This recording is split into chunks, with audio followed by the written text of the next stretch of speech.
ආයිබෝවන් අදත් හරිදේ ටීවී නාලිකාවේ හොඳම රටක් වැඩසටහන සමගින් අපි ඔබේ නිවසේ යාළුවෙන්දට ගොඩවදිනවා. වෙනද වගේම ඔබට හැමදාම පුරුදු චරිත දෙකක් අපි අද දවසේ අපේ මැදිරියට කැඳවා ගත්තා. ඔබ දන්නවා පසුගිය සතියේක අපි කතා කරා මින් ඉහත වැඩසටහනකදී සම්පත් පිළිබඳව. සම්පත්වල අධිභාවිතය, අවභාවිතය සහ ඌණ භාවිතය පිළිබඳව තමයි අපි කලින් වැඩසටහනදී කතා කරේ.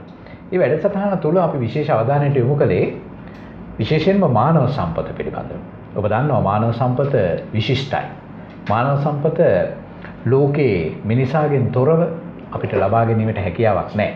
ඒ නිසා වෙනුයි අපි අපේ කලින් වැඩසටහනේ අපේ තීරක සාධකයේ වශයෙන් මානව සම්පත තෝරාගත්තේ. අද දවසේ මේ මාතෘකාව ඔස්සේම තවදුරටත් ඔබගේ දැනුම් පරාසය පුළුල් කරන්නට අපි සූදානම් වෙන්න ඉන්නවා. මේ නිසා වෙනද වගේම අපි අදත් අපේ මැදිරියට කැඳවා ගත්තා ජීල් වර්නන් පෙරේරා මහත්මයා. අයිබෝන් පෙරේරා මහත්මයා.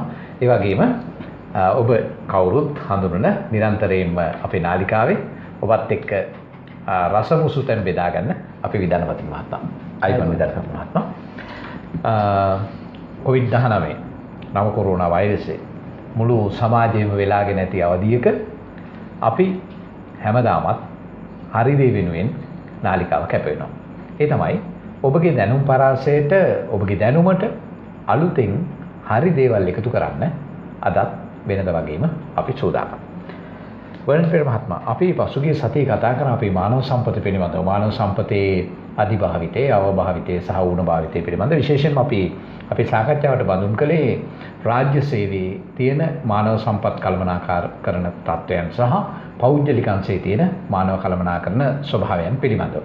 අද දවසේ අපි කතා කරන්නට බලාපොරොත්තු වෙන්නේ ඔබට මට නිතර දැනෙන මේ ආහාර පිළිබඳව. බෞද්ධ දර්ශනය තුල තියෙනවා සබ්බේ සත්තා ආහාරත්තිතිකා කියලා. මේ සියලුම සත්වයෝ ආහාරය මත යැපෙනවා. මේ අපේ මාතෘකාවට අධිභාවිතය, අවභාවිතය සහ ඌණ භාවිතය, මේ ආහාරත් මේ මාතෘකාවට අදාළයි. වර්නන් පෙරේරා මහත්මයා, අපි කොහොමද මේක අදාළ කරගන්නේ? සම්පත් අප පහුගිය වතාවේ කතා කළා වගේම භෞතික සම්පත් ගැනත් මානව සම්පත් ගැනත් යම් තරමකට අද මානව සම්පතේම තවත් එක් අංගයක් තමයි භෞතික සම්පතේම තවත් අංගයක්. මේ දෙකේ සම්මිශ්‍රණයක් තමයි මේ ආහාර කියලා කියන්නේ. ආහාර මානවයන් තමයි ආහාර ගන්න. සත්තු පොදුවේ ගත්තොත් සතුන් ආහාර ගන්නවා. විශේෂයෙන්ම ශ්‍රී ලංකාව වගේ රටක අතීතයේ ඉඳලා අපි ගිය වතාවෙත් අතීතය ගැන කතා කරා. අතීතයේ ඉඳලා මේ ආහාර රටාව කොහොමද අපිට හුරු පුරුදු වුනේ? ඒක කොහොමද අද කාලේ ඌණ භාවිතය, අවභාවිතය වගේම අධිභාවිතයට මිනිස්සු යොමු වෙලා ඉන්න කියන කාරණේ ගැන අපි කතා කරන්න ඕනේ. වර්තමාන සමාජය බොහොම සංකීර්ණයි සම්පත්. හිතා ගන්නවත් බෑ මෙච්චර සංකීර්ණ වුණේ කොහොමද කියන කාරණේ. වෙලාවකට අපිත් ඒකේ කොටස්කාරයෝද කියලාත් හිතෙනවා. ඒ වගේම අපි කොටස්කාරයෝ වෙලා ඉන්නවා. අපිට ආයි ආපස්සට අඩියක් ගන්න බැරි තත්යකටපත් වෙලා මේ තරංකාරී වටපිටාවත් එක්ක. සංවර්ධනය, දියුණුව කියලා කියන්නේ මේකද කියලා වෙලාවකට අපිට ආපස්සට හැරලා බලද්දි හිතෙන ටිකක් විවේකයෙන්. ඒ විශේෂයෙන් කොරෝනා තත්ත්වයත් එක්ක අපි අත්දැක්කා මාස කිහිපයක් විශේෂයෙන්ම සියලුම දෙනාට ගෙවල් වලට වෙලා ඉන්නට සිද්ධ වුණා. එතෙන්දී ආහාරවල අධිභාවිතය කොපමණද කියන අත්දැකීම අපි අත්දැක්කා. සම්පත් පැහැදිලිවම අපි දැක්කා. ඇඳරි නීති සමය අවසන් වෙලා කඩ එහෙමත් නැත්නම් වෙළඳසැල් විවෘත කරාට පස්සේ යමක් කමක් තිබුණු අය වගේම යමක් කමක් නැති උදවියත් කොපමණ අධිභාවිතයට හුරු වුණාද ආහාර. ඒක එක පැත්තක් විතරයි මම කතා කරන්නේ. ඒක ගැන අපි දෙවිදුර විස්තර කතා කරමු පසුවට. දෙවෙනි කාරණේ අපි අතීතයේ මෙහෙම තත්ත්වයක් තිබුණාද? මම කතා කරන්නේ කොරෝනා වසංගතය නෙමෙයි. මේ ආහාර භාවිතය ගැන තිබුණාද? ඒ නිසා අපි විශේෂයෙන්ම ශ්‍රී ලාංකිකයන් බෞද්ධ දර්ශනයට මූලික තැන තියෙන රටක් විදියට බෞද්ධ දර්ශනය මුදුන් මල්කඩ වගේ පිළි අරගෙන යන රටක අනිකුත් ආගම්වලත් ආහාර භාවිතය ගැන පැහැදිලිව සඳහන් කරලා තියෙනවා සියලුම ආගම්වල. මොකද ඔබ කිව්වා සබ්බේ සත්තා ආහාරත්තිතිකා. ඒ කියන්නේ සියලු සත්වයෝ ආහාර මත තමයි යැපෙන්නේ. ආහාර තමයි ශක්තිය. ඉරෙලියෙන් ලැබෙන ශක්තිය ආහාර බවට පත් කරගෙන අපි ඒ ආහාර වලින් තමයි අපිට ඕන කරන ශක්තිය අරගන්නේ. අපේ සමහර වෙලාවකදී අපි විද්‍යාව පැත්තෙන් ගත්තොත් සම්පත් ඒ ආහාර වලින් තමයි අපේ වර්ධනය සිද්ධ වෙන්නේ. ඒ ආහාර වලින් තමයි අපේ දියුණුව සිද්ධ වෙන්නේ. ඒ ආහාර වලින් තමයි අපේ විනෝදාස්වාදය සඳහා අවශ්‍ය කරන ශක්තිය වෙන්න පුළුවන්, කාලය වෙන්න පුළුවන් අපිට ලැබෙන්නේ. ඒ නිසා මේක ටිකක් සංකීර්ණ කාරණයක්. කොහොම වුණත් අද වර්තමානයේ වෙද්දී ශ්‍රී ලාංකිකයෝ ආහාර අතිභාවිතයක් කියන එකයි අපිට කියන්න වෙන්නේ. අතිභාවිතයක් තමයි තියෙන්නේ. ඇත්තටම වන්පිට මහත්මයා මේ ආහාර කියලා කියන්නේ එක ආකාරයකින් රටක ඉතිහාසය පවා වෙනස් කරන්න පුළුවන් සාධකයක්. දැන් පහුගිය කාලය තුල ඔබ දන්නවා මේ ෆාහියන් ලෙනි තිබිලා මුණ ගැහෙනවා මීට අවුරුදු 48000කට විතර පෙර මානවයන් භාවිත කරපු ආහාරවල යම් යම් ශේෂ කොටස්. ඒ තුල උන් අඳුනාගන්නේ දඬු ලේනුන්ගේ එහෙම නැත්නම් වඳුරන්ගේ මාංශ ඒ මිනිසුන් භාවිත කරලා තිබුණු බවට. ඒ වගේම ඒ සතුන් දඩයන් කිරීම සඳහා දුනු වීතල පාවිච්චි කරලා තියෙනවා. ඒතර මෙන්න මේ ආහාර හා බැඳුණු සොයා ගැනීමත් එක්ක අපේ රටේ ඉතිහාසය වෙනස් වෙනවා. ලෝකේ අප්‍රිකානු කලාපය තුල තමයි වැඩිම ඉතිහාසයක් සහිත මිනිසුන් ජීවත් වුණු බවට මෙතෙක් කල් හොයාගෙන තිබුණේ. ඉන් අනතුරුව යුරෝපයේ යම් රටවල් කිහිපයක් ඒත් අවුරුදු 20000ක විතර ඉතිහාසයක්. හැබැයි මේ වන විට ලංකාවේ අපිට හැකියාව ලැබිලා තියෙනවා ලංකාව තුල අවුරුදු 48000කට පෙර යම් දියුණු මානවීයන් කොට්ටාසයක් ජීවත් වුණු බවට තොරතුරු හොයාගන්නට. එමනම් මේ සියල්ල අපිට හොයාගන්නට හැකියාව ලැබුණේ මේ ආහාර කියන කාරණාවත් එක්ක. විද්‍යාපතින් මහත්මයා මේ ආහාර අපිට ලැබෙන්නේ දැන් මෙතුමා සඳහන් කරා මේ සූර්යාගේ ශක්තිය ආහාර බවට පෙරෙල්ලා තමයි අපි ගන්න කියලා. ඒතකොට සාමාන්‍යයෙන් මේක මේ ස්වයංක්‍රීය ක්‍රියාවලියක් නෙවෙයි. මේක මානවයාගේ යම් යම් ක්‍රියාකාරකම් වල එකතුවක් විදියට ගන්න. වෙනත් ආකාරයකින් කිව්වොත් අපි ආහාර වගා කරන්න ඕනේ. කොහොමද මේ පැත්තට අපි යොමු වුනේ ඉතිහාසයත් එක්ක? මානව ශිෂ්ටාචාරයේ දියුණුවත් එක්ක බැලුවහම විවිධ යුග පසු කරගෙන එන ගමන් සම්පත් ආහාර හරිහම්බ කිරීම දැන් දඩයම් යුගය කියන එකත් අපි ආහාර උදෙසා වෙහෙසුණු යුගයක්. නමුත් මිනිසුන්ගේ අර චර්යා ධර්ම සංස්කෘතිය වෙනස් වෙනවත් එක්ක කෘෂි කර්මාන්තය පටන් ගත්තා. මේ කෘෂි කර්මාන්තයේ යෙදෙන හැම කෙනෙක්ම ඇත්තටම කෘෂි කර්මාන්තය කර්මාන්තයක් එහෙම නැත්නම් ජීවන වෘත්තියකට වඩා මේ ජීවන දර්ශනයක් කියලා කියන්න පුළුවන්. පරිසරයත් එක්ක පරිසරයේ තියෙන ශක්තියින් පාවිච්චි කළා, පරිසරයේ තියෙන සම්පත් උපරිමයෙන් පාවිච්චි කළා. ඒ වගේම තමයි අර පිරිමැස්මෙන්. දැන් ඔබ කියනා වාගේ දැන් මේ අපි වැඩසටහනේ කතා කරන්නේ විවිධ සම්පත් අදි අව සහ ඌන භාවිතය සම්බන්ධයෙන්. මෙතුමා වැඩසටහන ආරම්භයේදී මේ ආහාර භාවිතය ඇත්තටම අධිභාවිතයක් තියෙනවා කියලා කියුණා. ඒ தත්ත්වයට අපි ළඟාවෙන් උනේ අපි කෘෂි කර්මාන්තයේ යෙදෙන්නේ නැතුව අනුන්ගේ කෑමක් කන්න පටන් ගත්තා විසින්දලා. එතෙන් ගොවියෙක් නම් කෘෂි කර්මාන්තයේ යෙදෙන කෙනෙක් නම් පරිසරයත් එක්ක ගැටෙමින් පරිසරයේ තියෙන නොයෙකුත් වෙනස්කම් වලට මුහුණ දෙමින් හරි මේ වගා දිගා කරගත් සරල විවහාර විදිහට වවාගෙන කන්නේ නැතුව අනුන් වවපු දෙයක් කන්න ගත්තා. වවාගෙන කන තත්ත්වයක් තිබුණා නම් ඇත්තටම අර්ථයක් තියෙනවා. ඔව්. ඒ වවාගෙන කෑම නෙමෙයි අපි මෙතන කතා කරන්නේ. ඇත්තටම කෘෂි කර්මාන්තයේට යොමු වෙලා හිටියනම් ගොවියෙක් නම් අපි දන්නවා අපි නාස්තියක් කරන්නේ නැහැ. එහි තියෙන අපහසුව දන්න නිසා. ඉතින් ඔය මම දැන් මුලින් අද අපි කතා කරන්නේ ආහාර නිසා මේ මුළු සේරම පරිණාමයේ ඇති වුණු හැම දෙයක්ම ගැන කතා කිරීම අවශ්‍ය නැහැ. නමුත් ආහාර නිෂ්පාදන ක්‍රියාවලිය කෘෂි කර්මාන්තය ඔස්සේ ගෙන ගිය රටක් හැටියට පුංචි වුණත් අපේ රට ස්වයංපෝෂී තිබුණු රටක් ඒහා බැඳුණු අර පිරිමැස්ම සහ සුහුරු භාවිතය පුරුදු වෙච්ච જાතියක් අපි. ඔන්න ওই කාරණේ තමයි අද අපිට කතා කරන්නේ. අපි කතා කරමු විස්තරාත්මකව කොහොමද ගොවියා ඒ කාලේ ස්මාර්ට් උනේ කියලා. වරපිර මහත්මයා හොඳ තැනකට ඔබතුමා අපේ සාකච්ඡාව ගෙන ආවා. තමයි ඔබතුමා සඳහන් කරනවා මේ ආහාරවල අධිභාවිතයක් තියෙනවා කියලා.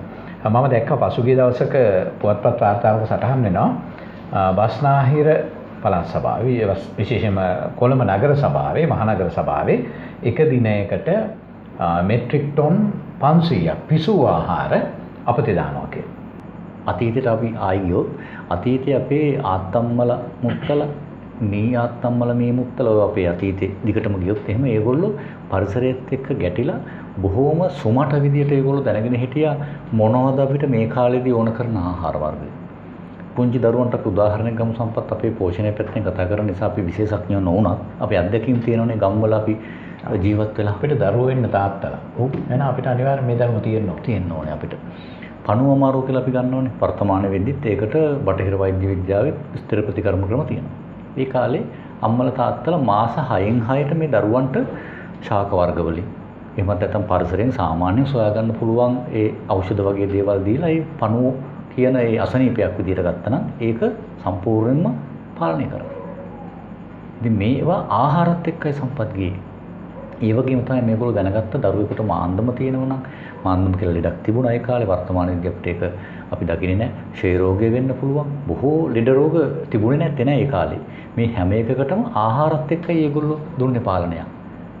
අද වගේ අදි තරබාරුකම් තියෙන එහෙමත් නැත්නම් ආහාර අධිභාවිතා කරන දරුවෝ හිටියෙත් නැහැ සමාජයක් තිබුණෙත් නැහැ සම්පත්. එහෙම කරන්න පුළුවන් කමක් තිබුණෙත් නැහැ.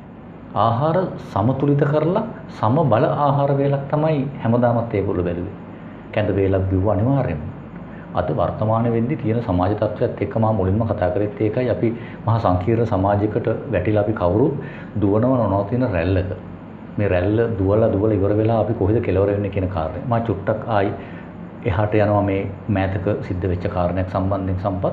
පහුගිය බදාදා ගුවන්විදුලියක සාකච්ඡා වෙනවා වෛද්‍යවරු කණ්ඩායමක් සහ ඒ අපේ මාධ්‍යවේදීන් කිහිප දෙනෙක් කොරෝනා වසංගතයෙන් පසුව අපේ පාසල් දරුවන්ට තරබාරුකම වැඩි වෙලා කියලා. මේ තරබාරුකමත් එක්ක සම්පත් දීවැඩියා අවදානම වගේම අධික රුධිර පීඩනය විශේෂයෙන් සඳහන් කළ යුතුයි පාසල් දරුවෝ මේ. පාසල් දරුවෝ කියලා කියන්නේ මේ හිරිමල් යෞවනයේ ඉන්න දරුවන් ප්‍රධාන අනිත් දරුවෝ ටික. මේ රටේ අනාගතේ මේගොල්ලෝ මේ වගේ මාස 2ක් 3ක් ඇතුළත මේ තත්ත්වයටපත් වෙනවා නම් මොකද්ද අපේ රටේ තියෙන මේ ආහාර වල තියෙන පාලනය හෝ එහෙමත් නැත්නම් ස්වයං විනය මොකද්ද කියන කාරණේ ගැනයි අපි කතා කරන්නට ඕනේ. ඉතින් සම්පත් ආයවතාවක් අපි කතා කරලා මාතෘකාවට යමු. එතෙන්දී මේ අධිභාවිතය කියන එක අපට ආවේ සම්පත් මා හිතනවා අපි තවත් ඈතට ගියොත් එහෙම අපේ බෞද්ධ දර්ශනයේ තියෙනවා මගේ මතකෙ නිවැරදි නම් අංගුත්තර නිකාය වෙන්න ඕන සම්පත් බාදාලතා වැල් ඊළඟට තව තියෙනවනේ ඔය කාරණා ගොඩක් අපි කොහොමද කියලා මේ අග්ගඤ්ඤ සූත්‍ර සම්පත්. එතෙන්දි මේ කියනවනේ තණ්හාව කොහොමද මිනිස්සුන්ට ආවේ කියලා. ඔන්න ඕකේ කෑල්ලක් වෙන්න ඕනේ මේ මිනිස්සුන්ට තියෙන දැන් අපිට ඇවිල්ලා. ඒකෙදි මිනිස්සු ඉබේ පහළ වෙච්ච ආහාර වර්ග අනුභව කරලා ඔවුන්ගේ රූපශ්‍රීයත් කායික ශක්තියත් වැඩි කරගත්තට ටික කාලයක් යද්දි කම්මැලි මිනිස්සෙක් මොකද කරන්නේ ගිහිල්ලා අර තියෙන ආහාර වර්ග ටික ගෙනල්ලා එයාගේ ගෙදර ගොඩ ගහ ගන්නවා. මෙන්න මේ ආකාරයෙන් තමයි ආවේ. හැබැයි රජ කාලේ සම්පත් මේකට නීතියක් පැනවුවා. අපි කතා කළා පහුගිය සතියේ පැහැදිලිවම නරපති භූපති තත්වයේ ඉඳපු රජතුමා නීතියක් ගෙනාව කාටත් සමානව මේවා බෙදී යා යුතුයි කියලා. කුඹුරක් වගා කරොත් ගමේ ඒ කාලේ මන්ද පෝෂණය තිබුණු දුවි එහෙම හිටලා නැහැනේ වාර්තා වෙන්නේ නැහැනේ සම්පත්. බඩගින්නේ මිය ගියා හෝ රෝග හැදුණා කියලා වාර්තා වෙන්නේ නැහැනේ අපේ ලංකාවේ ඉතිහාසෙ කොහෙවත් තැනක. අපි කතා කළා රොබර්ට් නොක්ස් කියන සිරකරුවා කොච්චර ආකාරයකින් විස්තර කරනවද ලංකාවේ පෝෂණය ගැන කියලා. යලිත් වතාවක් මා ආරාධනා කරනවා අපේ ප්‍රේක්ෂකයන්ට මේ අතීත පොත් සංග්‍රහ අරගෙන බලන්න රොබර්ට් නොක්ස් කියන හිරකාරය අපේ රට ගැන කොපමණ අපේ පෝෂණය ගැන කිව්වද කියන කාරණේ ගැන. අග්ගලා ගැන කවුන් ගැන පවා කියනවා. මේවා මේ එයා හිතලු නෙමෙයි යාගේ. හිතලා ලියපු දේවල් නෙමෙයි. පෙරමහත්මයා දැන් අපි වට්ටගාමිනී අබේ එහෙම නැත්නම් වලගම්බා රජුරවන්ගේ කාලේදී අපි කතා කරනවා අවුරුදු 12ක සාගතයක් තිබ්බ කියලා. හැබැයි මේ සාගතය තුල පවා මිනිස්සු මිය ගියපු බවක් සඳහන් වෙන්නේ නැහැ. සමහර භික්ෂුන් වහන්සේලාත් ඉන්දියාවේ කාවේරි පටුනට පලා ගියා කියලා සඳහන් වෙනවා. ඒ වගේම මහවැලි ගඟේ වලවල් හාරගෙන වතුර බොමින් කරකොල කමින් මේ සමාජය තුල මිනිසුන් ජීවත් වෙන බවට තමයි සාධක හම්බෙන්නේ. ඉතින් සම්පත් වර්තමානයේ මේ තියෙන මිනිසුන්ගේ අවබෝධයක් නැතිකම. එහෙමත් නැත්නම් අපි කියනවා සමාජ ජීවිතය ගැන පරිණතියක් නැතිකම කියලා. මේ කාරණා දෙක විය යුතුයි නිවැරදි වචන මා හිතන විදිහට. අලුත් වචන තියෙද කියන අදහසක් මට නැහැ මේ වෙලාවේ. අපි සමාජ විද්‍යාඥයෝ හෝ කාගේ හෝ පරිශන ගත්තොත් අපිට ඒක සොයා ගන්න පුළුවන්කම තියෙවි. ඉතින් වර්තමාන වෙද්දී මිනිස්සුන්ට ආහාර ලැබෙන්නේ කොහොමද? අපි මේ ඔබට මතකද දන්නේ සම්පත් වතාවක් කතා කරා කාබන් ෆුට්ප්‍රින්ට් කියලා මට මතකයක් නැහැ. ඒකේ සමා වෙන්න ඕනේ සිංහල වචනේ මොකක්ද කියන කාරණේ. කාබන් පියසටහන විය යුතුයි මා දන්න විදිහට. ඒ කාබන් පියසටහන කියන නාමකරණය ඇවිල්ලා තියෙනවා. එහෙම නැත්නම් කාබන් පියසටහන් කියන අපි කියනවා න්‍යාය ඇවිල්ලා තියෙන්නේ ලෝකෙන් පරිසරයට අපි කරන හානියත් එක්ක. ඒ කාබන් පියසටහන වලින් කියනවා අපි කොපමණ ප්‍රමාණයක් පරිසරයෙන් ගන්නවද පරිසරයට කොපමණ ප්‍රමාණයක් දෙනවද කියන කාරණේ සම්බන්ධ. අපි පාරිසරික ජීවියෝ අපිට ඔක්සිජන් නැතුව බෑ. අපිට මේ වාතාශ්‍රය නැතුව බෑ. අපිට ආහාර නැතුව බෑ. මේ සියල්ලක්ම අපි ගන්න මේ පෘථිවි තලෙන්නේ. අපිට අභ්‍යවකාශයෙන් ගන්න දෙන්නේ නැහැ කිසිම දෙයක්. සූර්යාගෙන් එන බල ශක්තිය ඇරෙන්න සම්පත් අඟහරු ලෝකෙන් හෝ බ්‍රහස්පතිගෙන් හෝ එහෙමත් නැත්නම් ඇල්ෆා සෙන්චුරි වලින් හෝ නැත්නම් ওই බ්‍රහතහරකා වලින් අපිට මොකවත් ආහාරයක් හෝ වායුවක් ගෙනත් දෙන්නේ නැහැ. ඉතින් මේ තීන ටිකයි අපි සකසුරුවම් විදිහට භාවිත කළ යුතු වන්නේ. ඉතින් මේ වර්තමාන වෙද්දී මොකද වෙලා තියෙන්නේ? ආහාර කළමනාකරණය සහ ආහාර පිළිබඳ විනය නැතිකමත් එක්ක අපි පුළුවන් උදවිය ටික මායි වචනේ පාවිච්චි කළ යුතුමයි සම්පත්. හැකියාව තියෙන උදවියත් ඒ හැකියාවට එන්න ආසන්නෙන් එන වැට උඩ ඉන්න පිරිසක් දෙකොල්ල එකතු වෙලා අධිභාවිතයක් කරනවා. ඔබ කිව් කාරණයෙන් 100%ක් නිවැරදි. වර්තමාන වෙද්දී කොළඹ මහනගර සභාව හෝ ඒ ආශ්‍රිත නගර සභාව විතරක් නෙමෙයි සම්පත් නාගරිකරණය වූ අවශේෂ නගර සභා සියල්ලක්ම අපි කතා කරොත් ගාල්ල මහනගර සභාව විය හැකි, ඊට ආසන්න බෝවේපොද්දර ප්‍රාදේශීය සභාව ප්‍රදේශයේ විය හැකි, මාතර ආදී තංගල්ල හම්බන්තොට ආදී ඕනෑම නුවර යාපනයේ විය හැකි. මේ ඕනෑම නගර සභාවක තත්ත්වය මේ ආකාරයෙන්මයි කියලා අපට විශ්වාසයි. මේ ආහාරය ඉදිරි වෙන්නේ. මිනිස්සුන්ගේ මේ ආහාර සම්බන්ධයෙන් විනය නැති වෙන තාක්කල් මේ දේ එහෙමම තමයි ඉස්සරහටත් අපි කතා කරමු. මැකෝවා රාජ්‍ය කොහොමද මේකෙන් අත් මිදුනේ කියන කාරණේ. හැබැයි මේ සියල්ලක්ම අතීතයේ තිබුණේ නෑ සම්පත්. ආහාර විනය පැහැදිලිවම තිබුණා. අපේ සුන්දර අතීතය ගැන අපි කතා කරන්න වෙලාවක් ආපු වෙලාවදී කතා කරමු. කොහොමද ආහාර විනය අපි හදාගෙන මේ අධිභාවිතය නැති කරගත්තේ කියන කාරණේ. ඇත්තටම මේ අපේ ප්‍රේක්ෂකයන්ට බොහොමත් අපූර්ව රස කතන්දර කීපයක් තියෙනවා පෞද්ගලික අත්දැකීම්. අපිත් එක්ක රැඳී ඉන්න අපි සියල්ල අද ඔබ වෙනුවෙන් ඉදිරිපත් කරනවා. මේ විද්‍යාපති මහත්මයාට බොහොම ලස්සන කතාවක් කිව්වනේ අපි ගොවි මහත්තුරු ස්මාර්ට් කියලා. මේ අපි තව ටිකක් අපේ ප්‍රේක්ෂකයන්ට පැහැදිලි කරලා දෙමු කොහොමද මේ සූහුරු විදියට ගොවිතැන සිද්ධ වුනේ කියලා. එක දෙයක් තමයි සම්පත් පළවෙනි කාරණේ අපි නිෂ්පාදනයක් කරනකොට ආහාර විතරක් නෙමෙයි අනිකුත් සෑම ඕනෑම නිෂ්පාදන පරිභෝජනයක් ඉලක්ක කරගෙන කරන නිෂ්පාදනයක නිෂ්පාදකයාගේ තුල අවබෝධයක් තියෙන්න ඕන අපට අවශ්‍ය මොකක්ද කියලා. ඒ කියන්නේ මේක පරිභෝජනය කරන කෙනාට ඕන මොකක්ද කියන එක. එතකොට ඒ අනුවයි ගොවි බිම එහෙම නැත්නම් ගොවියාගේ ගෙවත්ත ගොවියාට තිබුණු සීමිත ඉඩ කඩ ඔහු පාවිච්චි කළේ. එතකොට ඒ ඉඩමේ ඔහු ප්‍රධාන වශයෙන් ආහාර ධාන්‍ය වගේ භෝග වැවුවා වගේම ඊළඟට ඖෂධ පැල ඇටි. ඊළඟට පරිසරයට යම් කිසි ඔබ අපි කතා වුණා මීට පෙර දැන් කුඹුරු යාය ඉලක්ක කරගෙන මීගස් වගේ දේවල් වැවුවා. ඔහු එයින් පරිභෝජනයක් නෙමෙයි බලාපොරොත්තු වෙන්නේ. ඒ පරිසර පද්ධතිය සමතුලිතව තබා ගැනීම බලාපොරොත්තු වෙන්නේ. එතකොට ඒවා ඊළඟට ඒ විතරක් නෙමෙයි ගොවියා සම්පූර්ණ අවබෝධයක් තිබුණා මේ පරිසර තත්ත්වයන් අවුරුද්ද තුල වෙනස් වෙන ආකාරය ගැන. එතකොට කන්නයක් යන්නේ අදහස් කරන්නේ මොකද්ද කියලා අපි දන්නවා. ගොවියා ඒක හොඳින්ම දැනගෙන හිටියේ. කන්න ආදී සකස් කළේ ඔහු ඒ පරිසර සාධකයන්ට අනුකූල වෙන විදිහට වගා කිරීමට ප්‍රායෝගික අත්දැකීමුත් තියෙනවා. ඒව ගොඩාක්ම ඇත්තටම මම ඒක ගැන ඉතින් මේ වෙලාවේ කතා කරන්න බෑ. නමුත් එකක් තියෙනවා අපි ගොඩාක් අපි ඉගෙන ගන්නකොට අපි හිතනවා අපි මේ නවීන විද්‍යාව ආදී ඉගෙන ගන්නකොට ටිකක් යම් ප්‍රමාණයක් ඉගෙන ගත්තට පස්සේ අපි හිතනවා මේ අපිට මේ විද්‍යාවේ ඔය කියන විද්‍යාව කියන නවීන විද්‍යාවෙන් පැහැදිලි කරන්න හැම එකක්ම යනවා. නමුත් එකක් තියෙනවා ගොවියෙක් ස්වභාව ධර්මයත් එක්ක යනකොට තේරුම් ගන්නවා සහ මමත් පෞද්ගලිකව තේරුම් ගත්ත දෙයක් තමයි මේ ස්වභාව ධර්මයත් එක්ක හැර ඊට අනුගත වීමෙන් හැර මේ ගොවිතැන වගේ දේවල් කරන්න බෑ. ඒකට විරුද්ධව යන්න ගිය තැන ඉඳලාම ඒක යන්නේ වෙන පාරක. ඉතින් අපි කතා කරමින් සිටියේ ගොවියා සුහුරු ස්මාර්ට්ව වැඩ කළේ කොහොමද කියන එක. ඒ වගේම තමයි කාලය අනුව භූමිය අනුව ඒ කියන්නේ තමන්ට තියෙන සම්පත් ඒ කාලවල වල අඩු වැඩි වීම අනුව කොහොමද කරන්නේ කියලා ඔහු දැනගෙන හිටියා. ඒ විතරක් නෙමෙයි සත්තු දැන් ගොවියාගේ ගෙදර ඇති කරන සතෙක් පවා දැන් ආහාර දැන් ගවයෙන් ඇත්තටම අපිට කිරි ලබා දෙනවා. නමුත් ගවය වගේ විතර නෙවෙයි බල්ලු පවා ඇති කිරීමෙන් ඇති කරන ආකාරය ඔහු දැන් ගෙවල් වල අපි ඇත්තටම මේ බල්ලෙක් අපි ඇති කරන යම් ප්‍රයෝජනයක් ගන්නනේ. දැන් හුරතලයට පමණ හුදු හුරතලයට නෙවෙයිනේ. ඉතින් නමුත් ඒ ගොවියා ස්මාර්ට් කියන කතාවට මම එන්නේ දැන් බලලෙක් හදන්නේ අපි මීයෝ දඩයන් කරන්නේ. එතකොට එයාට අපි බත් දෙන්නේ කන්න. ටිකක් බඩගින්න තියෙන එක වෙලා ඉතින් අපේ ගෙවල් වල ඉන්න දැන් ඔබ කොළඹ ආහාර විනාශ කරන කියන්නේ අපතේ යන ප්‍රමාණය ගැන කතා කරා. අපි එච්චර ලොකු කතා වුණේ අපේ ගෙදරක ගෘහ ඒකකයක කොතරම් ප්‍රමාණයක් සතුත් කන්නේ නැතුව අපිත් කාලේ ඉතුරු වෙලා සතුත් කාලේ ඉතුරු වෙලා තවත් කොච්චර ප්‍රමාණයක් අපතේ යනවා. සත්තුන්ට තුන් වේල බත් දීලා බතුයි මාළුයි දීලා උනුත් කම්මැලියෝ කරනවා. ඉතින් අර රටාව වෙනස් වුණා. ගොවියා එහෙම නැහැ. ගොවියා තමන් ළඟ ඉන්න පරිසරයේ ඉන්න තමන්ගේ වටපිටේ ඉන්න ඔක්කොම පුරුදු කරුවේ එකම පරිභෝජන රටාවට සහ අර්ථවත් පරිභෝජන රටාවට. ඉතින් ඒ වගේ තමයි ඔහු නිෂ්පාදකයා.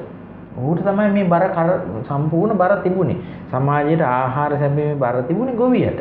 ඉතින් ගොවියා දන්නවා අනිත් කට්ටිය පරිභෝජනය කරාට තමන් හදන්න ඕන දේ මොකක්ද? තමන් හදන්න ඕන ආකාරය මොකක්ද? තමන් හදන්න ඕන කාලය මොකක්ද කියන එකක් දැනගෙන ඉන්න. දැන් වගේ නෙමෙයි හැම කාලෙම එකම දෙයක් වවල අතිරික්තයක් ඇති කරගෙන බෙල් වැල දා ගන්න තත්ත්වයක් තිබුණේ නැහැ. මිල පරිසරය තුළ සමාජය තුළ මෙල වැඩි වුණා නම් සමස්ත ගොවීන් ඔක්කොම එකම භෝගේ තමයි වවන්නේ. ඒකට ඒක බරපතල ප්‍රශ්නයක්. ඒ තත්ත්වය තිබුණේ නැහැ ඒ කාලේ. අද තමයි මේ ඒ කියන්නේ අද මේ වාණිජකරණය වීම. ගොවිතැනත් කෘෂි කර්මාන්තයත් වාණිජකරණය වෙලා තියෙනවා. අවශ්‍යතාවය අභිබවල නිෂ්පාදනය කරනවා. ඔන්න ওই தත්ත්වය තමයි අතිරික්ත නිෂ්පාදනය. ඒකත් ඇත්තටම බැලුවම අධිභාවිතය. ඒක ඇත්තටම අවභාවිතයක් කියන බුලා. අධි කියන්නේ ඇත්තටම මෙහෙමනේ. අපි පරිභෝජනය කරන්නේත් නැහනේ. අධිභාවිතය නම් වැඩිපුර පරිභෝජනය කරන්නේ නැහැ. නාස්ති වෙනවා. ඉතින් මේ වගේ අවභාවිතය තමයි නිෂ්පාදන අවභාවිතය. නිෂ්පාදන අවභාවිතයක්. ඉතින් එතනින්මයි පටන් ගන්න ඕනේ. දැන් ඔබතුමා සඳහන් කරා හරි අපූර්ව කතන්දරයක්. ඒ තමයි මේ අපි ගෙදර බල්ලෙක් බලලෙක් හැදුවත් ඒකේ යම් ප්‍රයෝජනයක් තිබුණා කියලා. ඉතින් වදිනවත් හරි ලස්සන ජනකවියක් තියෙනවානේ. ඒකක තියෙනවා මේ හරකා නැති ගෙදර රෑ වෙනවා නොදැනේ, බල්ලා නැති ගෙදර හොරු වෙනවා නොදැනේ, කුකුලා නැති ගෙදර එලි වෙනවා නොදැනේ. අවසාන පදේ ළඟ එතනට අදාළ නැහැ. අවසාන පදේ තියෙන්නේ අම්මා නැති ගෙදර පණ යනවා නොදැනේ කියලා. ඒකෝර මේ ජනකවීන්ට මේ දේවල් සමහරට එකතු වෙන්නත් ඇත්තේ. ඇත්තටම ওই කාරණාවත් එක්ක. ඉතින් අද දැන් අද බල්ලෝ ඉන්නවා.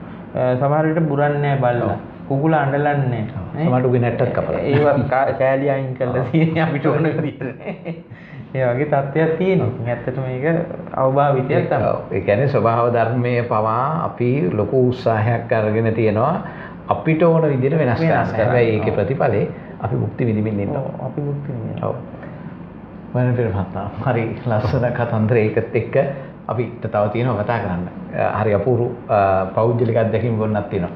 මේ අපි අපේ කුස්සියට ගිහිල්ලා සමහර වෙලාවට කෑම පිඟාන බෙදාගත්තාම සමහර වහනවා මොකද මේ මූණ පේන්නේ නැති කෑම පිඟානක් බෙදාගෙන තියෙනවා. මේ සාමාන්‍යයෙන් ලංකාවේ මිනිස්සුන්ගේ තියෙනවා යම් ස්වරූපයක් අපි දැකලා තියෙනවා විශේෂයෙන්ම මගුල් ගෙදරක ගියාම දාන ගෙදරක ගියාම දැන් ඒ විතරක් නෙවෙයි මල ගෙදරක ගියාමත් එහෙමයි.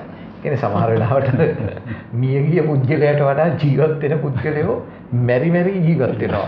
ඒ මරණයේ ගෙදර තියාගෙන ඉන්න කාලවකවාන ඇතුලේ. හොඳ පෞද්ගලික අත්දැකීම් ටිකක් තියෙනවා. අපි කියමු අපේ ප්‍රේක්ෂකයන්. සම්පත් ඒ කාරණේට පෙරාතෝමා චූට එකතු කිරීමක් කරනවා මේ සත්තු ගැන කතා කරපු නිසා කැලේ ඉන්න සත්තු කවදාවත් ආහාර අධිභාවිතා කරලා එහෙම ඉතිහාසෙවත් වර්තමානයේවත් ආරංචියක්වත් නැහැ නේ අපිට. අධිභාවිතයක් නැහැ. ඌණ භාවිතයකුත් නැහැ. මේක කොහොමද තුලිත වෙලා තියෙන්නේ කියලා චුට්ටක් මා ප්‍රේක්ෂකයන්ටත් ආරාධනා කරනවා සොයන්න බලන්න මේ දේවල්. මේ කතා කරන්නේ මානව වර්ගය ගැනම විතරයි. අපි ස්වභාව ධර්ම ඔබ කිව්වා ආකාරයටම පාලනය කරන්න ගිහිල්ලා අධිභාවිතය, ඌණ භාවිතය, අභාවිතය මේ සියල්ලක්ම අපි ආහාර වල කොච්චර ආදීනව තියෙනවද කියලා ඉස්සරහට කතා කරමු. දැන් ඔබ යාර රසවත් කතා ටිකට යමු. අපි පුංචි කාලේ සම්පත් අපේ ගෙවල් වල සාමාන්‍ය ලිපේ බත්තු වෙලා බත් එක හට්ටි මුට්ටි වලම තියෙන ලොළු වෑංජනත් එක්ක. අපේ තාත්තා හරි පෞරුෂයක් තිබුණු සැරපරුෂ අපේ විශ්‍රාමික දුහපතිවරයෙක් තාත්තා ජීවිතුන් අතර නැහැ උපහාරයක් විදිහට මේ කතාව කියන්නේ. අපි සහෝදර සහෝදරියෝ කට්ටියක් එක තව අපේ හිතවත් හිතාචින් රාශියක් හිටිය අපේ මේ විදානපත්‍ර මහත්මයා පවා අපේ ඒ සහෝදරයන්ගේ මිත්‍රයන් විදිහට ඒ ආහාර සම්බන්ධ වෙලාවල් වලදී ඒ සංස්කෘතිත් එක්ක එකතු වෙලා තියෙනවා. තාත්තා කියන්නේ මොකද සම්පත් හරිම හෘදයාංගමයි. උඹලට ඇති වෙන්න කෑම උයලා තියෙන්නේ පිඟන් වලට බෙදාගෙන කාපල්ලා මේසෙට ඔය බුෆේ කියන එක කියවෙන්නේ නැහැ තාත්තලා ඒකට මේස වලට බෙදන්නේ නැහැ. අපි වියපත් වෙලා දරුවෝ මල්ලෝ හදාගෙන තාත්තා බලන්න යද්දි තාත්තා කියන්නේ මේ අපේ බිරිඳට දරුවන්ට කියන්නේ ඔන්න තාත්තට කියාපල්ලා කෑම තියෙනවා හට්ටි මුට්ටි වල ඇතිතරම් බෙදාගෙන කාපල්ලා හැබැයි බත් ඇටයක්වත් විසි කරන්න බෑ. සම්පත්තේ විනය තිබුණා. තාත්තලා නිරීක්ෂණය කරේ අපි එළවලු ටික බෙදාගෙන තියෙනවද මැල්ලුම් ටික බෙදාගෙන තියෙනවද කරවල හරි මොනවා හරි බෙදාගෙන තියෙනවද බත් ඇටයක්වත් මේස උඩ දානවද කියන කාරණේ. බිම දානවද? අපිට ඉතිරි කරන්න බෑ. ඉතිරි කරොත් මොකද කියන්නේ? පව් සිද්ධ වෙනව නේද? මේවට කිව්වේ බුද්ධ භෝග කියලා සම්පන්න. මේව බුද්ධ භෝග ආහාර කියලා කියන්නේ. අපි කවුරුත් සත්තු විදියට ආහාර මතයි යැපෙන්නේ. ඉතින් සම්පත් මෙන්න මේ ආකාරයෙන් තමයි අපේ දෙමව්පියන් අපේ මුතුන් මිත්තන් ආහාර ආරක්ෂා කළේ, රක්ෂා කළේ. ඉතින් ආයි අපි හැරෙමුකෝ සම්පත් අර අපි එක කියන එක කොච්චර සුදුසු දන්නේ රුවන්වැලි සෑය වගේ කියලා කියන එක අපහාසකට කියන කතාවක් නෙමෙයි. රුවන්වැලි සෑයටත් වඩා විශාලට තමයි මේ බත් පිඟම් බෙදාගන්නේ. විහෙර වගේ, කොත්ත වගේ බෙදා ගන්නවා සම්පත්. නැත්නම් මිට ඉඩ නැහැ පිඟාන. ඉඩ නැහැ. ඉබ හැලි අරගෙන යනවා. සම්පත්තේ සංස්කෘතිය අපිට කොහෙන් ආවද මන් දන්නේ නැහැ. බටහිර ජාතීන් මේ බුෆේ කියලා එකට කියන්නේ ඒක ප්‍රංශ වචනයක්. ඒක ඔබ දන්නවා අපි දන්නවා ඒක ඉංග්‍රීසි භාෂාවෙන් BUFFET වෙන්න ඕනේ. ඒක ඒ උච්චාරණය වෙන්නේ සම්පත් බුෆේ කියන එකෙන් ප්‍රංශ වෙන්න ඕනේ මගේ මතකයේ විදියට. ඉතින් මේගොල්ලෝ මේ බුෆේ කියන එක දැම්මේ සම්පත් Tamanට අවශ්‍ය පමණ විතරක් බෙදාගෙන මදි වුණොත් ආයෙ වතාවක් ගිහිල්ලා බෙදාගෙන ඒ ආහාර සුරක්ෂිතතාවය වගේම සාමාන්‍ය භාවිතයට ලක් කරන්න. වර්තමාන වෙද්දී අපි ඒක සම්පූර්ණයෙන් අවභාවිතා කරනවා සම්පත්. මේක අවභාවිතාවක් මේ තියෙන්නේ. අපේ කට්ටිය මොකද කරන්නේ? ගිහිල්ලා මුලින් බලන්නේ නැහැ මේකට ඉබිලා මේ තියෙන අපි හිතමුකෝ අපි ගියේ හෝටලයකට කියලා සම්පත් රැස්වීමකට හෝ එහෙමත් නැත්නම් ඔබ කිව්වා ආකාරයෙන් මගුල් තුලාවකට මගුල් ගෙදරකට කියලා ගිහින් දැන් මගුල් ගෙවල් වල ඉස්සර වගේ නෙමෙයි දැන් තියෙන්නේ බුෆේ ක්‍රමය. එහෙමත් නැත්නම් බෙදාගෙන කන්න තියෙන්නේ. ඉතින් මුලින්ම මේක බලන්නේ නැහැ මොනවද තියෙන වෑංජන ටික කියලා. බලන්න බටහිර ජාතිකයෙක්ගේ එහෙමත් නැත්නම් විදේශීය ජාතිකයන් වෙනවා. බටහිර කියලා කිව්වට ඒක අමනාප වෙන්න එපා. විශේෂයෙන් බටහිර ජාතීන්ගෙන් මේක පුරුදුනේ. නැගෙනහිර ආසියාවේ ජපානය, මැලේසියාව, තායිලන්තය ආදී රටවල් වල පවා දැන් මේක තියෙනවා. ඔවුන් ආහාර බෙදා ගැනීමට පෙර ආතුව සම්පත් මුලින්ම කරන්නේ මොකද්ද? ගිහිල්ලා බලනවා ප්‍රධාන ආහාර මෙනුවත් බලලා ඉවරලා බලාගෙන යනවා මේ බෙදලා තියෙන ඒ භාජන දිහා.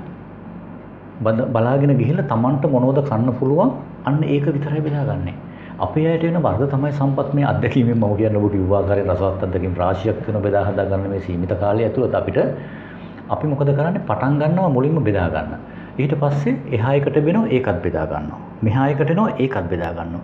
ටිකක් ඈතට තමයි දකින්නේ ඊට වඩා හොඳ දේවල් තියෙනවා. සමහර විට අපි හිතනවා ඇත්තේ මේක මේ පිළිවෙලටම බෙදාගෙන යනවා කියලා. මට හිතෙන්නේ සම්පත් ඒ ආකාරයෙන්. හැබැයි මම තාම වරදක් දකිනවා. දරුවෝන්ට සමය සාමාන්‍යයෙන් අපේ සම්ප්‍රදායක් තවම අපි ආරක්ෂා කරන්නේ දරුවන්ට බෙදාගෙන යන්න දෙන්න. මේ දෙමාපියෝ කරන්නේ දරුවට උගන්වන එක නෙමෙයිනේ. දරුවටත් කියන්නේ අරකට බෙදාගන්නේ මේකත් බෙදාගන්නේ අන්න තව එක්කෙනෙක් වෙනවා ඊට ඉස්සෙල්ලා බෙදාගන්නේ. ඉතින් දරුවා පුරුදු වෙන්නෙත් මේක. ඉතින් මේක ලොකු වරදක් කරන්නේ. දරුවා නොදැක්ක වගේ යනවනම් අන්න අරවත් තියෙනවා. දැල්ලොත් තියෙනවා. ඉතින් සම්පත් මේ ආකාරයෙන් බෙදාගෙන යනවා. හැබැයි බලන්න විදේශීය ජාතිකයන් මේ හෝටල් වලට හෝ වෙනත් ඒ සම්බන්ධ වෙනවා නම් ආහාර රටාවේදී. ඔවුන් එහෙම බලාගෙන ගිහිල්ලා ඔවුන්ට නුහුරු ආහාරයක් තියෙනවා. සරල උදාහරණයක් එක වතාවක් අපි උදෑසන ආහාර වලට යද්දී සම්පත් අපේ පුහුණු වැඩසටහනකදී අපි ඉහළ තරුපන්තියේ හෝටලයක තිබුණේ. එහි ප්‍රධාන දේශකයා මහාචාර්යවරයෙක් ඇමරිකාවේ. ඒ ප්‍රධාන විශ්වවිද්‍යාලයක මහාචාර්යවරයෙක් එතුමා ඇවිල්ලා කිරිබත් ඉන්දියාප්ප කට්ට සම්බෝල කිරිහොදි මෙන්න මේවා තිබුණේ. මෙයා කිරිහොදි කිරිබතුත් කාලා තියෙනවා. හැබැයි කට්ට සම්බෝල සම්බන්ධයෙන් අවබෝධයක් නැහැ මෙයාට. මෙයා මොකද කරේ අපින් ඇහුවට පස්සේ අපි කිව්වා මේක ටිකක් සැරයි. අපි ඉතින් සාමාන්‍ය වචනයක් නේ ටිකක් කියන එක. අපිට ටිකක් වුණාට මේ මිනිස්සුන්ට සීමාවක් ටිකව සැර ඇති. මෙයාට කිව්වා මෙයා ඒක ගොඩක් සැරද කියලා අහලා මෙයා මොකද කරේ? පුංචි තසිමක් ඉල්ලගෙන අර චුට්ටක් දාලා දිව ගාලා බැලුවා. දිව ගාලා බලලා තමයි එයා කිරිබත් කෑල්ලක් එක්ක අපි කිව්වා මෙන්න මේක කිරිබත් වලට තමයි මේක හොඳ හරියන්නේ කියලා. චුට්ටයි මෙයා දාගත්තේ. මදි වුණාට පස්සේ ආයෙනකට ගිහලා බෙදාගෙන ආවා. අවාසනාව සම්පත් අපි බොහෝ දෙනෙක් මොකද කරේ? අපි හුරු පුරුදු අය කිරිබත් කන්න කියන්න ඕනේ වෙන්නේ නැහැ. කිරිබත් කෑලි 4ක් විතර දා ගන්නවා. කට්ට සම්බෝල දා ගන්නවා කිරිබත් කෑලි 8කට විතර. අර මහාචාර්යවරයා ප්‍රමාණවත් විදියට කිරිබත් සහ සම්බෝල අනුභව කරද්දී අපි ස්වදේශිකයෝ වෙලා ඉතිරි කරනවා සම්බෝල මහා ගොන්න. අපිට අත්දැකීම් නොදන්න කෙනා ඒ දැනගෙන හරියට ඉතුරු කරනවා. අපි දැනගෙන දන්න කෙනා පුරුදු අය ඉතිරි කරේ නේද? ඔන්න සම්පත් අපි රසවත් කතාවට යමු. මට වෙලාව ඉඩ දෙනවද මට? අපි කෙටි විරාමයකට යන්න හදන විරාමයෙන් පස්සේ අපි ප්‍රේක්ෂකයන් මේ රසවත් කතා අද දවසේ ඔබ වෙනුවෙන්මයි අපි කතා කරන්නේ. හැබැයි මේ හැම කතාවකම තියෙනවා හොඳ අර්ථයක්. හොඳ යථාර්ථයක් තියෙනවා.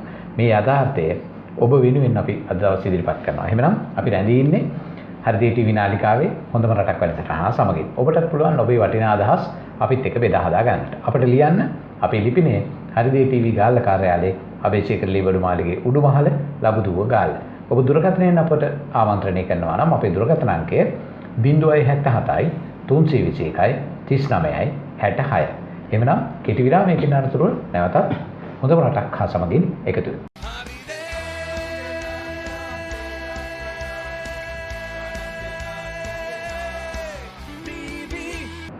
එහෙමනම් විරාමයෙන් අනතුරුව නැවතත් හොඳම රටක් හා සමගින් අපි එකතු වෙනවා හෘදය ටීවී නාලිකාවේ.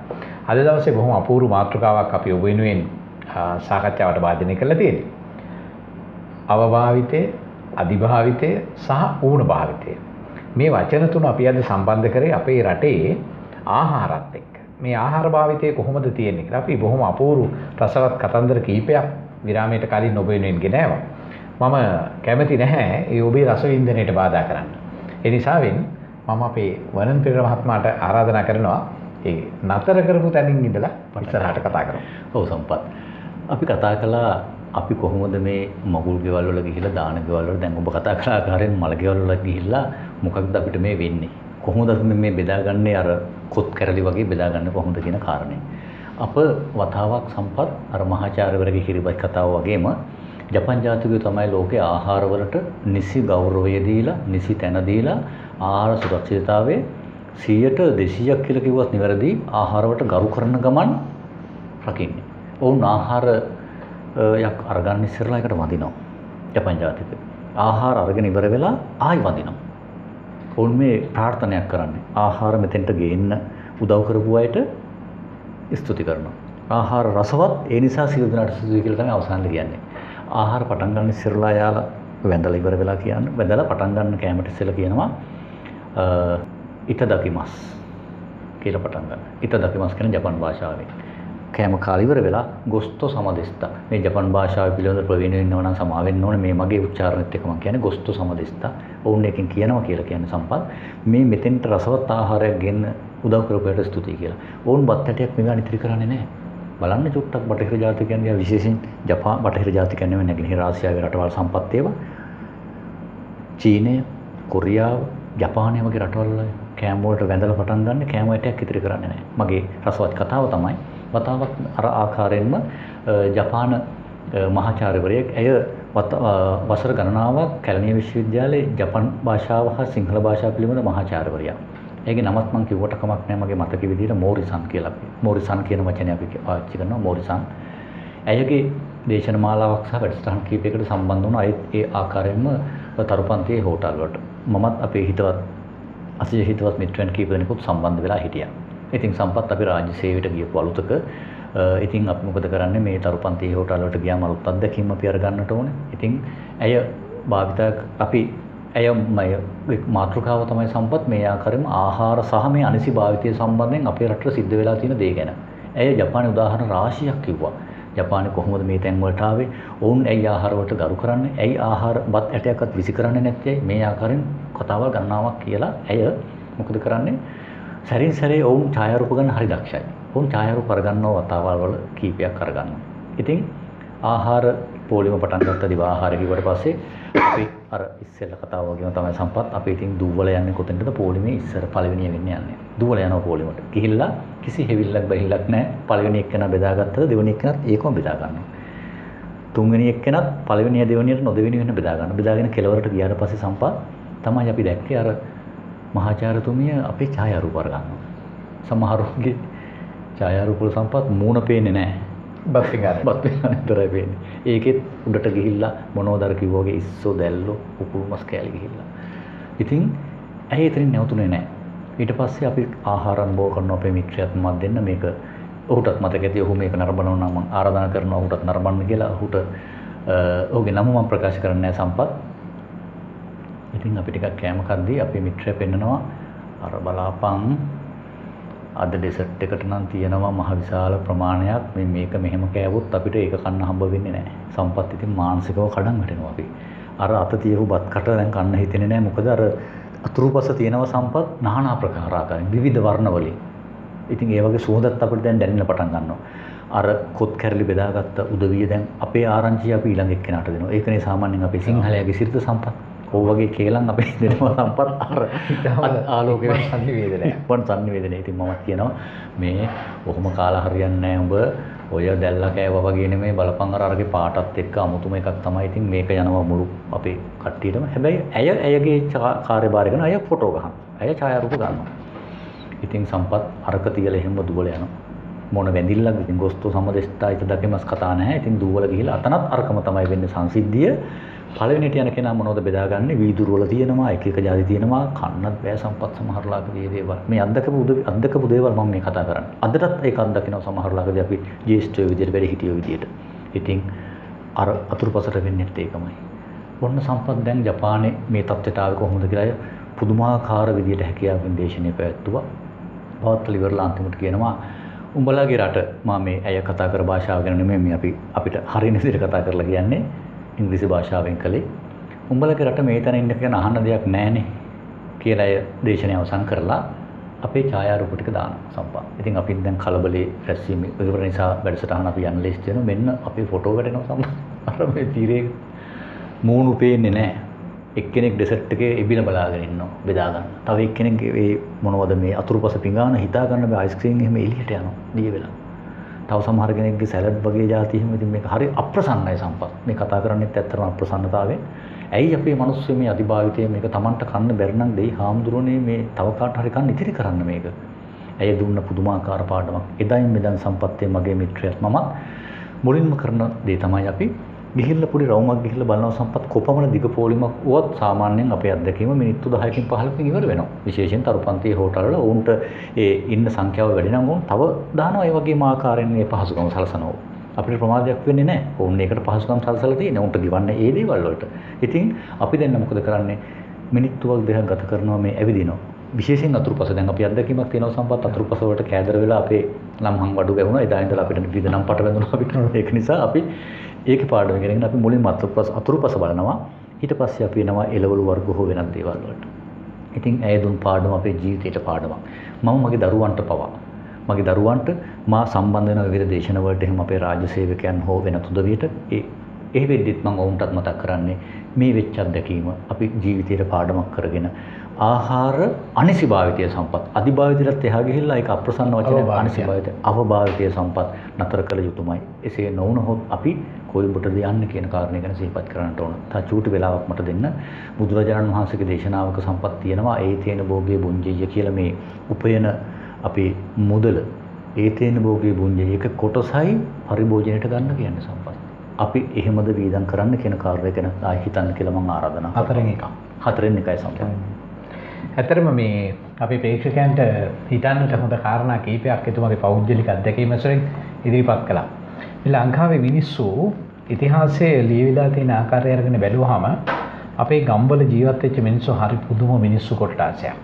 මේ මිනිස්සු සමහර වෙලාවට තමන් කාලා ඉවර වෙලා තමන්ගේ පිඟානේ ඉතුරු වෙන ඉඳුල් ටික සමහර වෙලාවට ඒක ලොකු ප්‍රමාණයක් නෙවෙයි තාම සුළු ප්‍රමාණයක් නිකන් පිඟානේ ගෑවිච්ච ඉඳුල් ටික. මේ ඉඳුල් ටිකත් හොදලා දැන් අද නම් අපි යොක් කරන්නේ අර අපේ ගෙදර තියෙන සිංකයකට දානවානේ.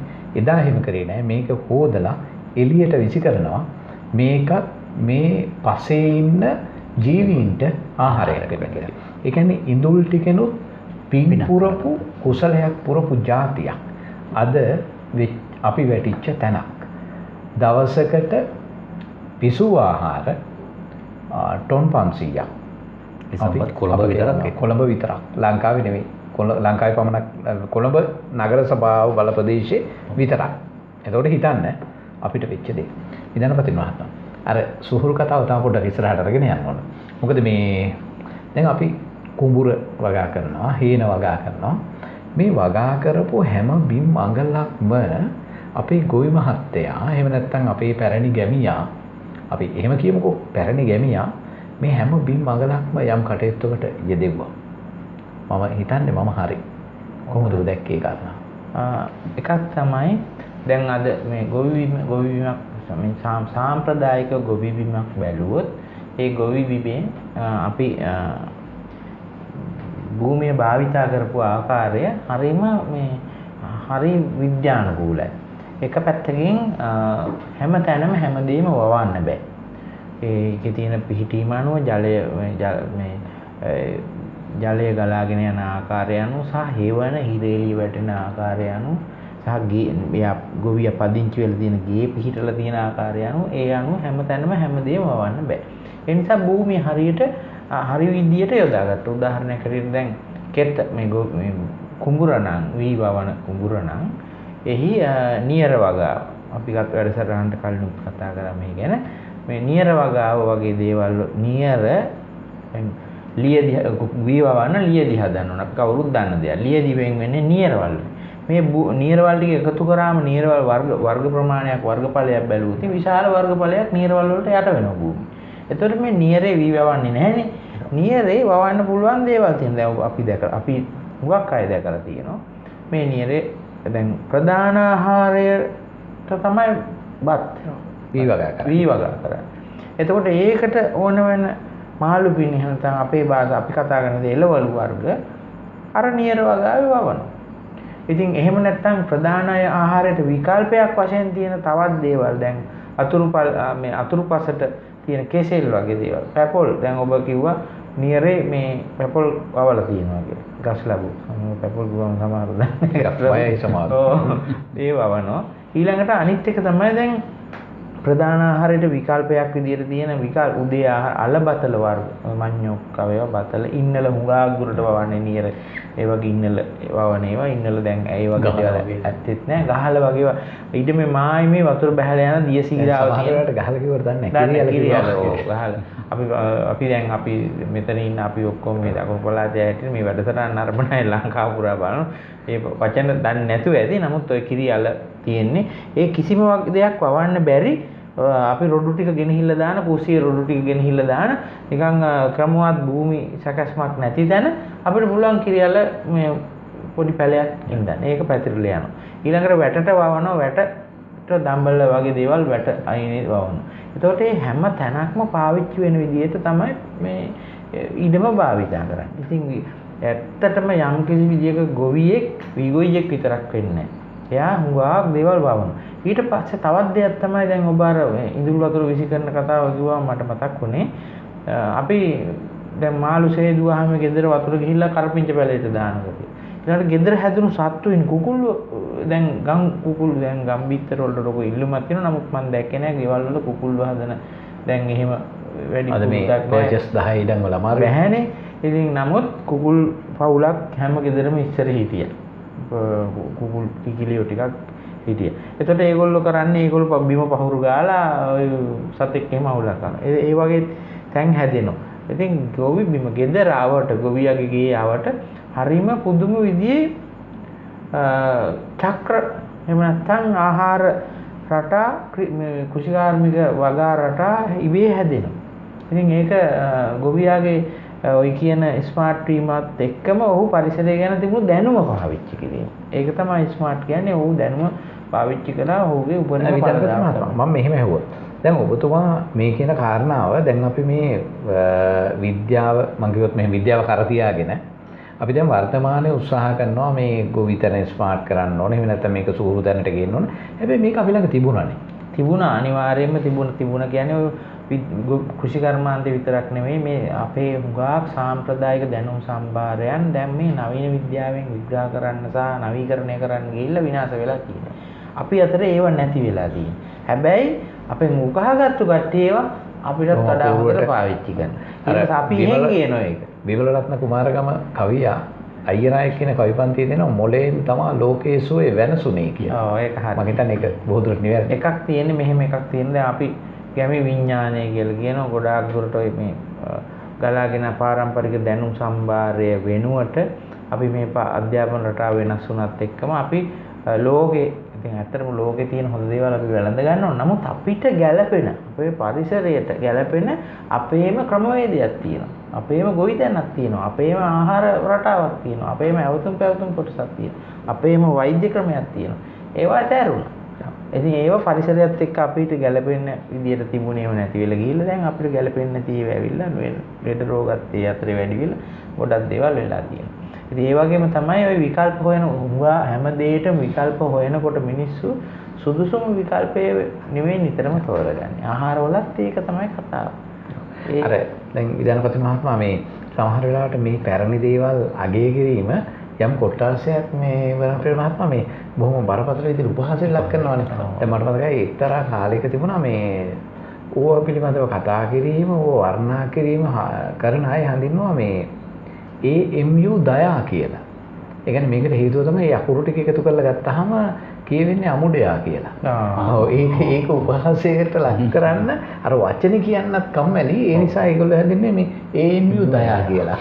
එතකොට ඒ විදිහට බැලුවාම මේ අපේ සමාජ ක්‍රමයේ අපි කොහෙද තල්ලු වෙලා තියෙන්නේ. හැබැයි සම්පත් මහත්මයා එකක් තියෙනවා මේ පසු මේ හැම නරක හැම අඳුරු වලාවකම රිදී රේඛාවක් තියෙනවා වගේ මෑත කාලීන මේ කොරෝනා ව්‍යසනයත් එක්ක මේ ආහාර සුරක්ෂිතතාවය ආහාර වගා කිරීම නිෂ්පාදනය ආදී දේවල් ගැන නැවත හිතන්න මිනිසුන් පුරුදු වෙනවා.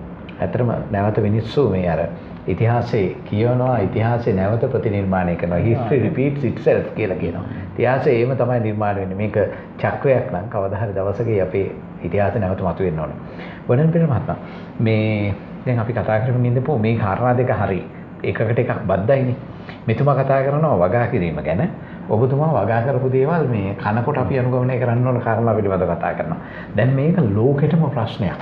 මේ ලෝකෙටම ප්‍රශ්නයක් වෙලා තියෙන්නේ මේ දැන් අපි කතා කරනවා ආහාර සුරක්ෂිත කරගන්න ඕන. SDG එහෙම නැත්නම් Sustainable Development Goals තිරසාර සංවර්ධන ඉලක්ක ලෝකේ ඉලක්ක 17ක් ඔස්සේ හඹාගෙන යනවා. අපිට මතකයි මීට ඉහළ මිලේනියම් ගෝල්ස් එහෙම නැත්නම් සහස්‍රක ඉලක්කවලත් අපි හොයාගෙන ගියා. හැබැයි අපිට අවසානයක් දකින්න බැරි වුණා. ඒ නිසාවෙන් තමයි දැන් අපි මේ ඉලක්ක 17ක් ඔස්සේ හඹාගෙන යන්නේ. කොහොමද මේ SDG එහෙම නැත්නම් සහස්‍රක මේ තිරසාර සංවර්ධන ඉලක්කවල මේ කාරණාව ඇතුළත් වෙලා තියෙනවා. සම්පත් තිරසර සංවර්ධන ඔබ කිව්වා ගැන ඉලක්ක එහෙමත් නැත්නම් අරමුණු කියලා අපි කියනවා. මේ අරමුණු ඉලක්කවල තියෙන 17ක් සම්පත් ඔබ කිව්වා කාර නිවැරදි. මේ 17 අංක 2 තියෙන්නේ ආහාර සුරක්ෂිතතාවය. එතනින්ම තේරෙනවා ලෝකේ ප්‍රධානතම ගැටලුවක් තමයි මේ ආහාර සුරක්ෂිතතාවය කියන එක. ප්‍රධාන හේතුව තමයි ආහාර අධිභාවිතය. අධිභාවිතය හා ඌණ භාවිතය. ඌණ භාවිතය කියන සම්පත් ඌණ භාවිතයත් එක්ක අධිභාවිතයට ලක් වෙලා ආහාර. මම කතා කළා සම්පත් ඔබට මුලින් කතා කරද්දී මැකෝවා රාජ්‍ය ගැන. අපි මැකෝවා රාජ්‍ය ගැන කතා කරොත් ඔවුන් ප්‍රසිද්ධ වෙලා තියෙන්නේ සූදු වලට. මැකෝ රාජ්‍ය මැකෝවා චීනයට සම්බන්ධයි. එහි කෝටිපතියන් ප්‍රකෝටිපතියන් තමයි සූදු සඳහා යන්නේ. පුංචි ඉඩ ප්‍රමාණයක් තියෙන්නේ. පුංචි ඉඩ ප්‍රමාණයක් හෙක්ටයාර කීපයයි තියෙන්නේ ඒකේ වපසරිය.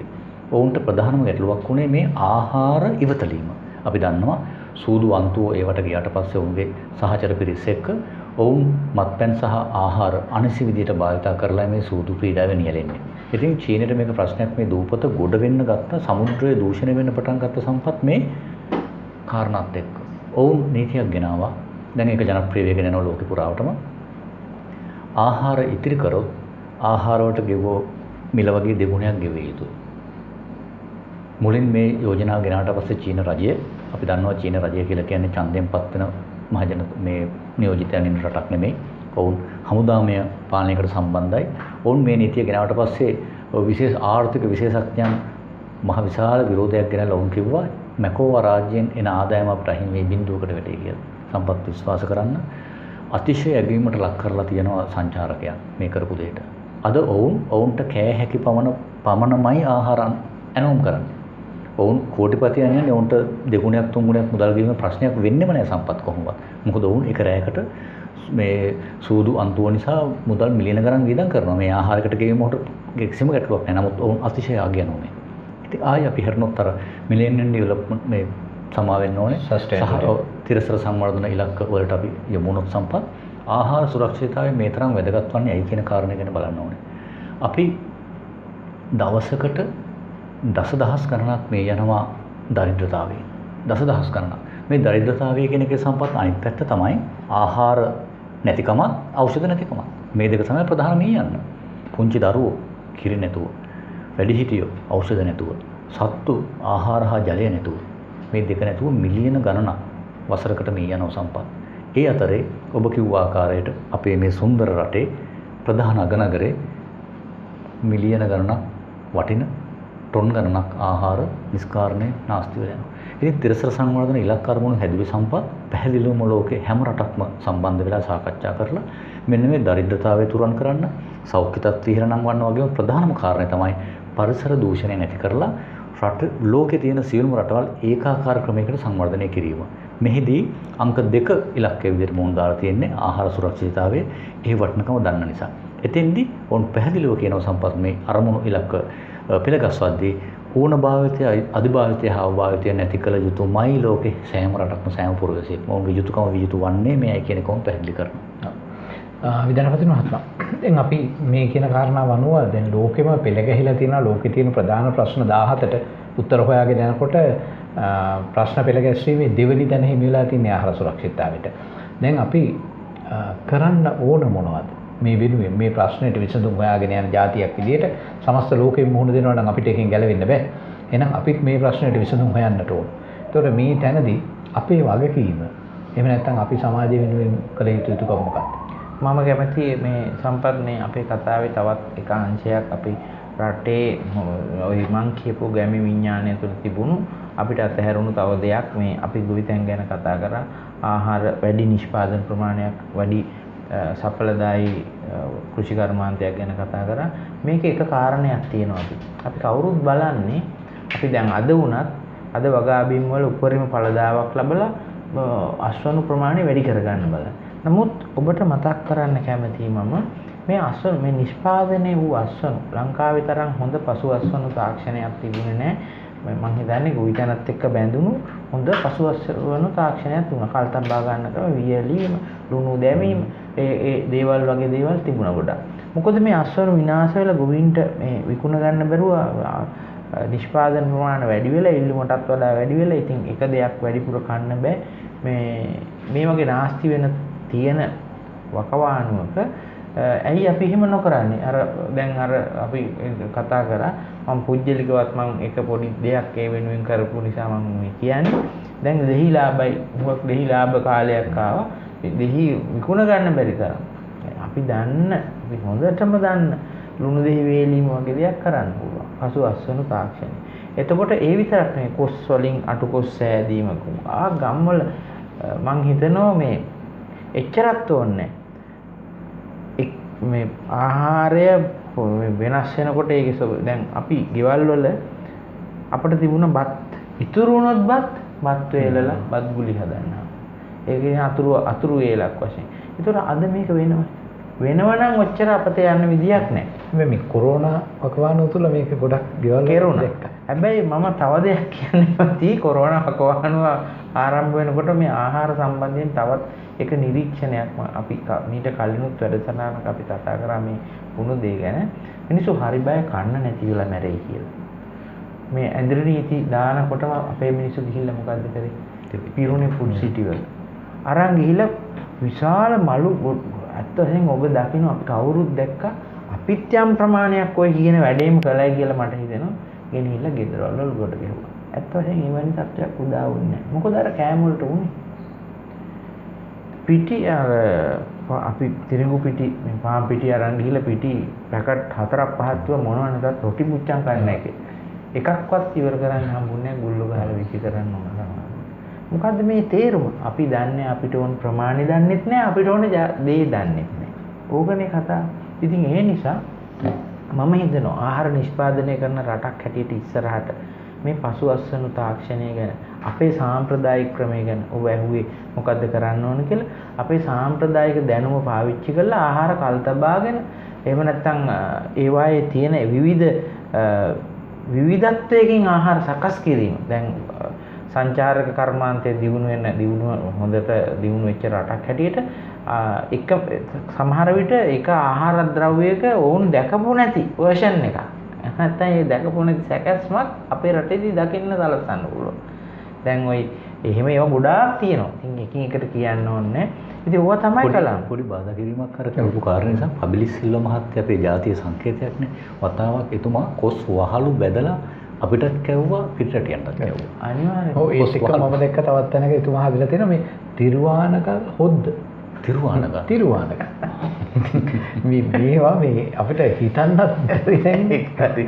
නෑ ඇත්ත ඉතින් ওই විවිධත්වය සහ එතකොට අපිට තව එකක් මම අවසාන වශයෙන් මතක් කරන්න කැමතියි අපේ කාල වේලාවත් ඉවර වෙගෙන යන නිසා අපිට මේ ආහාර විකල්පයන් වැඩි වුණ ඕනේ එහෙම එකක් තියෙනවා. අපි අයි බුෆේ එකට ගිහලා නන්නත්තර වෙන්නේ. අපිට ප්‍රධාන ආහාර වර්ග කීපයක් තියෙනවා. බත් වර්ග කීපයක් තියෙනවා.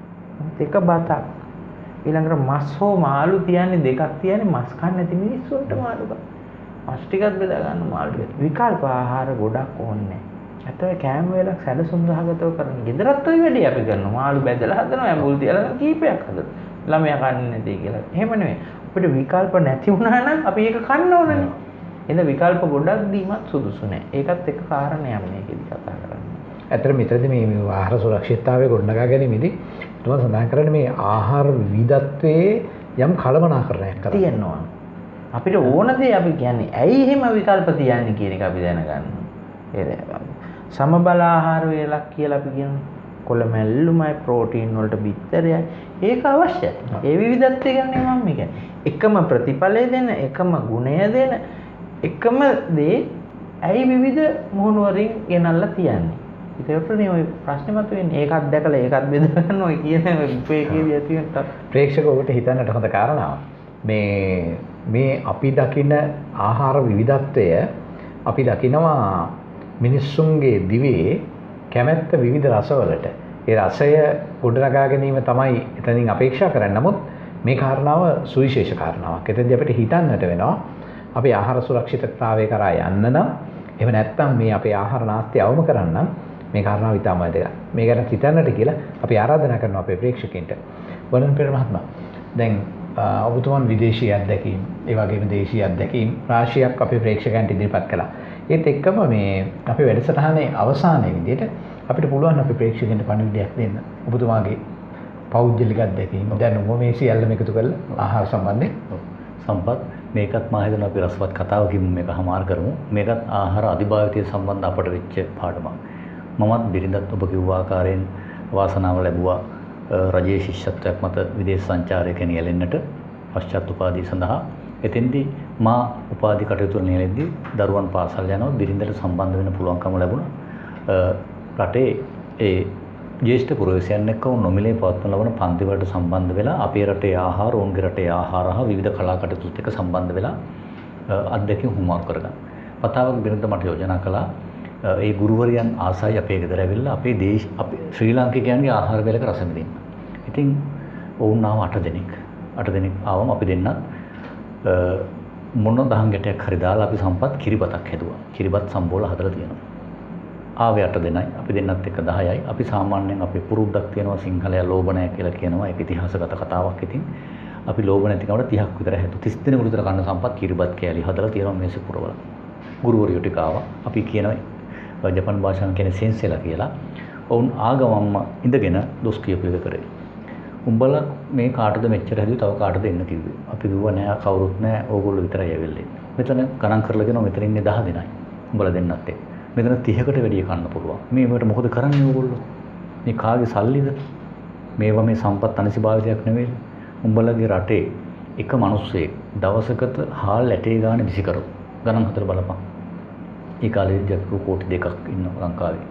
හාල්ලට කෝටි දෙකක් කියන්නේ ටොන් කීයක්ද? ගාන හැදුවද? බැලුවද? ඒ බත් ඇටේ ගානේ සම්පත්. දැන් අපි කතා කළේ බත් ඇට නෙමෙයි. මහා අපි ටොන් ගණන් වලින් කතා ටොන් ගණන් වලින් කතා කරන්නේ. ජපන් ජාතිකයෝ සම්පත් දියුණුනේ මේ දැනට ආව හොඳ පාඩමක් එදාර අපේ මහාචාර්යතුමාගේ හතුමියගේ අත්දැකීම වගේම තමයි බිරිඳරත් මටත් වුන් ගණන් හදලා පෙන්නවා මේ වගේ විනාශ කරොත් අපි අනාගතයට මොනවද දෙන පාඩම ඉතිරි කරන්නේ මොකක්ද? ඒක නිසා සම්පත් බෞද්ධ දර්ශනයේ පැහැදිලිව මේ දේවල් කියනවා. පැහැදිලිව මේ දේවල් කියනවා දර්ශනය. ඒ නැතත් සම්පත් කළමනාකරණය මේ දේවල් කියනවා සම්පත් ඌනභාවිතය, අධිභාවිතය, හාවභාවිතය නොකළ යුතුමයි කියලා. මම ඔබෙන් විශේෂයෙන් ඉල්ලනවා. මේ අපි අත්දැකීම් කීපයක් අපි බෙදාගත්තේ කරුණාකරලා අනාගත පරම්පරාවට දරුවන්ට මේ දේවල් උගන්වන්න ආහාර වලට ගරු කරන්න නැතොත් සම්පත් අපිට කුසගින්නේ මේ යන වෙන දවස වැඩි ඇතගෙන මේ අද දවසේ කතා කරපු කිසිවක් හිතලු නොවේ. අපි හිතින් මවාගෙන කියපු දේවල් නෙවෙයි. මේ සියල්ල මේ භූමිය මත මේ බිම මත සැබෑවටම ප්‍රායෝගිකව අත්විඳි දේවල් සහ අත්විඳිමින් පවතින දේවල්. හැබැයි අපි කියන්නේ මේ අපේ වර්තමාන අත්විඳීම අනාගත පරම්පරාවට අත්විඳින්නට ඉඩ නොදිය යුතුයි කියලා. ඒ ඉඩ නොදීම තුළ ඔබ අප අපේක්ෂා කරන හොඳම රටක් අපට නිර්මාණය කර ගැනීමේ හැකියාව තිබෙනවා. එවනම් අපේ වැඩසටහනෙන් සමුගන්නට සූදානම් වෙන්නේ. ඔබ දෙපළටම බොහොමත්ම ස්තුතියි අපිත් එක්ක එකතු වෙලා අද දවසේ මේ වටිනා අදහස් බෙදා හදාගත්තට. ප්‍රේක්ෂක ඔබටත් අපි ආරාධනා කරනවා ඔබේ වටිනා අදහස් වලට ඉඩවරයක් ලබා දෙන්න අපි නිරන්තරයෙන් සූදානම්. අපට ලියන්න හරිදේ ටීවී ගාල්ල කාර්යාලයේ අබේසේකර ලීබඩු මාලිගයේ උඩුමහල ලබුදුව ගාල්ල. අපේ දුරකථන අංකය 077යි 321යි 39යි 66. එහෙමනම් හොඳම රටක් හා සමගින් නැවතත් දිනයක හමු වෙමු.